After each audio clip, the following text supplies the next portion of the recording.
Plaintiff Bradley Scherzinger says the defendant has been one of his best friends since 8th grade.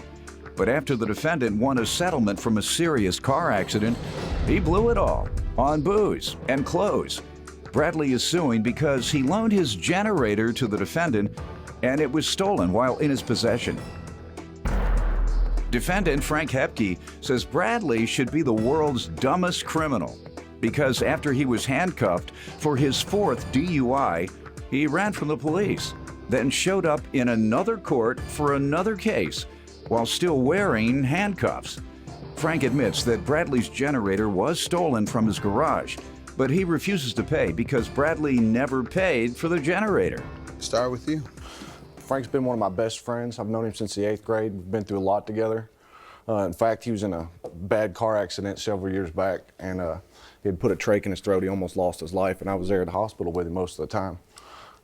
And he got a pretty good settlement out of it, too. It was around $250,000, and he blew through it in no time. How long ago was that? It was about 2006, I believe, when the accident was. He went through the money in no time. He blew it all in booze and clothes. I mean, the only thing he's got to show for it is the suit he wore here today. And things got bad for him, I'm sure. I mean, just last year he was incarcerated for stealing scrap metal and got caught selling it. But he never done any wrong by me.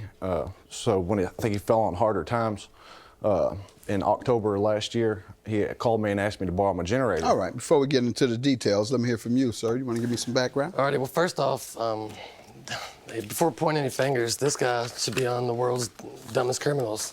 Wow. I've got his mugshot here in February. Let's see it, please. In February, he was arrested for his 4th DUI.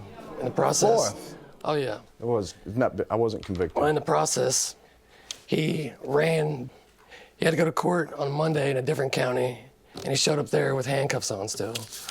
I got the article here. It's been nationally known. I mean, I've got an article here from Arizona as well.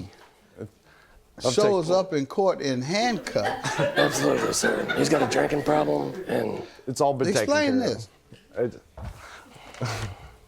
I got pulled over, and I had court the next day because of this case, actually. So I knew if I went to jail in that county, I couldn't make it to this court day. I mean, this is how important it is to me. But I mean, I've taken care of all that, Your Honor. This is just the funniest thing I've ever heard. Well, it's actually, I mean, it's in You were arrested, handcuffed, and you escaped so that you can be in court, another court, for a different case. I like that about you. You're committed to being in court. This man said, he say, Judge, I gotta get to court. No, you're in front of me. So he escapes so that he can be in court on time. Defendant Frank Hepke was friends with the plaintiff, and he claims the plaintiff ran from the police after being handcuffed, then showed up in another court on another charge, still wearing the handcuffs. Let me make you say it again. You're arrested, handcuffed, and jailed, and going to court, but because you were so determined to get to your next court date in another court, you escaped with your handcuffs on so that you can be on time. I made it there on time. Didn't you understand that would get you more charges? It just cost me over $10,000. What kind of criminal you say? Dumbest, drunkest criminals. I didn't say that. And Your Honor, he's the world's most honest criminal. There you go. I'd put it. Go ahead. You threw me off, right, man. So go ahead. What else you want to tell me? Your Honor, I know about? he just said something about me getting $250,000. That was not even close. I got $70,000, and I don't have any money right now. Or actually, I do now because I have a good job. Good. But I blew through the money. I did. And how old were you? 24, 25. Certainly you did. But I've learned my lesson. I don't drink. Good. Glad to hear that. And unless you had some guidance from perhaps a parent or a relative that you listened to, you would run through it. 24-year-old don't know how to manage that amount of money properly. They're not thinking about 5 years from now. Most kids don't think about the next day. That's right. I try to plan things with my children, say, well, 3 days from now, we'll go to dinner at 6 o'clock. They look at me like I'm crazy. Wait a minute, 1,000 years Like, we're from trying to figure out what we're doing in the next 10 minutes. What you talking about? That's just not how young folks operate. Tell me how he owes you, sir, for the generator. Well, in October of 2012, the beginning of October, he called me and asked me if he could borrow my generator because his electricity was shut off. And I figured, he said he could get his electricity cut on the next week. So I figured, he'd have it back to me in a week. Figured, or he told you? Well, he told me he'd have his electricity cut back on the next week. And would return it the Yes, next sir. week? Yes, All sir. right. And Absolutely. when would that have been approximately? It would have been, I believe, around October 10th. All right. So by October 29th, I started just calling him and text messaging him saying, where's my generator? You still got it? And no response from him. I tried texting him and calling him all the way through November, till November 23rd, till he finally responded back to me and told me that it was stolen and he knew who did it. And, at that point I was, well, we gotta call the cops. We gotta make a police report or whatnot. And the police officers told me that I couldn't personally make the report since it was stolen off his property, that he would have to make the report and talk to the police. He wouldn't talk to the police or anything when they told me that they tried to call him and there was no answer from him or call back from him. So I'd sent him a text message telling him that I was reporting the generator stolen to the police and that they would probably be contacting him about it. But like I said, the police officer told me that they couldn't get a hold of him. I talked to the police officer. So I ultimately, told him, if you're not going to pay me, you're not going to replace my generator, I'm going to sue you. Did he ever agree to replace it or pay you? After he found out that I was suing him, he told me he would replace it. Defendant Frank Hepke was friends with the plaintiff, and he claims the plaintiff ran from the police after being handcuffed, then showed up in another court on another charge, still wearing the handcuffs. Let's hear your side. It was in my garage. It did get stolen out of my garage, so I figured I could replace, for half of it.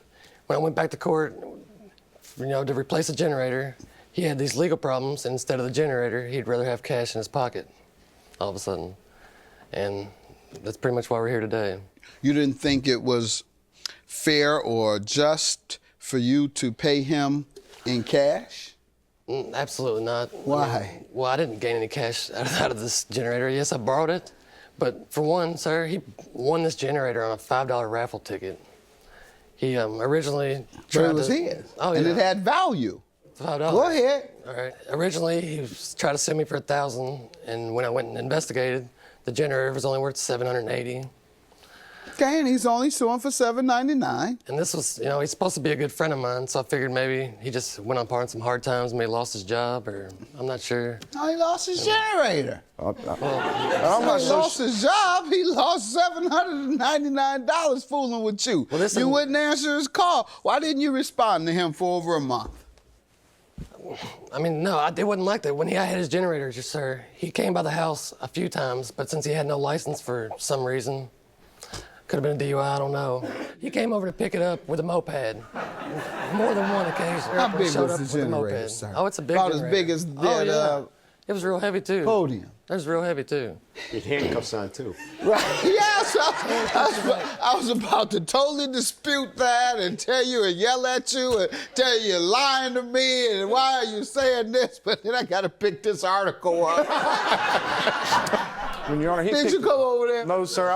I'd been over there. I went over there maybe twice, and it was to help him work on. He's always calling me to pick it up. We put it in his van. He drove over, picked it up. He should bring it back. And sir, this is what I think you have twisted.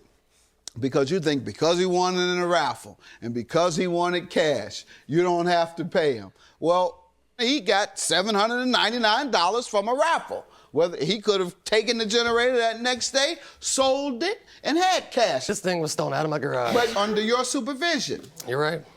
You dodged the man for over a month. Yeah, I didn't. He just said he came to my house on his moped a couple times. You're going to have to pay him, sir. $799. All right? Good luck to you. That's your judgment. I applaud your honesty once again. You believe in showing up in court. Yes, sir. That's for sure. Have a good day, Hey, I just hope we can be friends again one day. And always. I hope you get help with your drinking. It's already been squashed and taken care of. Did you pay a lot of money for a caterer? your wedding, or any other service and didn't get what you were promised? If so, tell me about it at AskJudgeMathis.com.